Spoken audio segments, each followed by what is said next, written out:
Professor Lyusen Keren tomonidan yozilgan Amir Temur saltanati kitobi.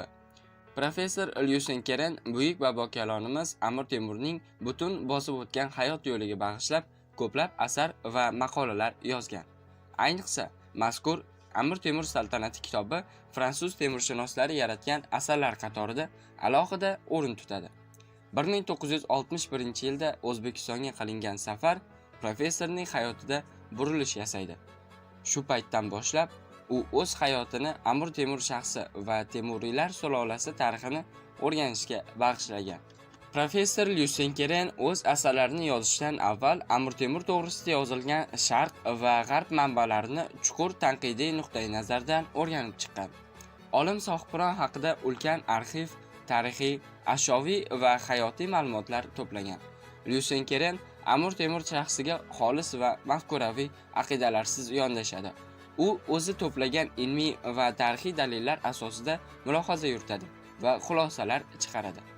Olim Sohibqiron shaxsini tahlil qilar ekan, uning faqat harbiy iste'dodiga emas, balki maqsadini aniqlab, unga erishish borasidagi siyosiy zakovatiga, diplomatik mahoratiga va bunyodkorligiga ham tan beradi.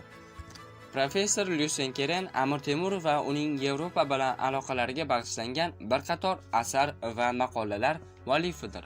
Uning eng asosiy kitoblaridan biri Temur yoxud Sohibqiron saltanati. Ilk bor 1978-yilda bosilib chiqqan.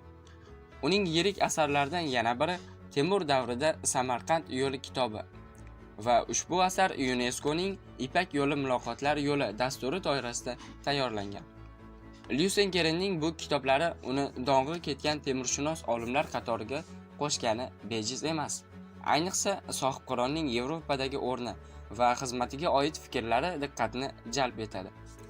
Olim Amir Temur Yevropa andozasidagi buyuk davlat boshlig'i va muzaffar sarkarda, mohir diplomat va ilm-fan homiysi ekanini alohida qayd etgan. Ma'lumot o'rnida u 35 yildan ko'proq vaqt davomida buyuk sarkarda Amir Temur hayotiga oid ilmiy ishlar bilan shug'ullangan. Professor Lyusen Kerenning Amir Temur saltanati asari 1980-yildan Parijdagi Payot nashriyoti tomonidan nashr qilingan. Shundan so'ng yana bir necha bor qayta bosilgan. Ushbu romanda Sohibqiron Amir Temurning yoshlik yillari, Samarqand tarixi, dastlabki zafar, G'arbiy va Sharqiy Eronning zabt etilishi, Oltin O'rda bilan birinchi to'qnashuv, Eron isyoni va Bag'dodning olinishi, O'rda ustidan qozonilgan g'alaba va Rossiyaning fath etilishi, Hindistonning zabt etilishi, Mamluklarning mag'lubiyati va Suriyaning egallanishi, Turkiyaning mahv etilishi va yanichlarlar halokati, Samarqandga qaytish va tantanalar, Amir Temurning o'limi, uning shaxsi haqida ayrim mulohazalar, saltanatning inqirozga yuz tutishi, saltanatning tiklanish va tanazzulga uchrashi, ya'ni Shohrux va Ulug'bek hamda Temuriy Bobur Samarqandni boy berib, Hindistonni egallagani haqida ma'lumotlar joy olgan.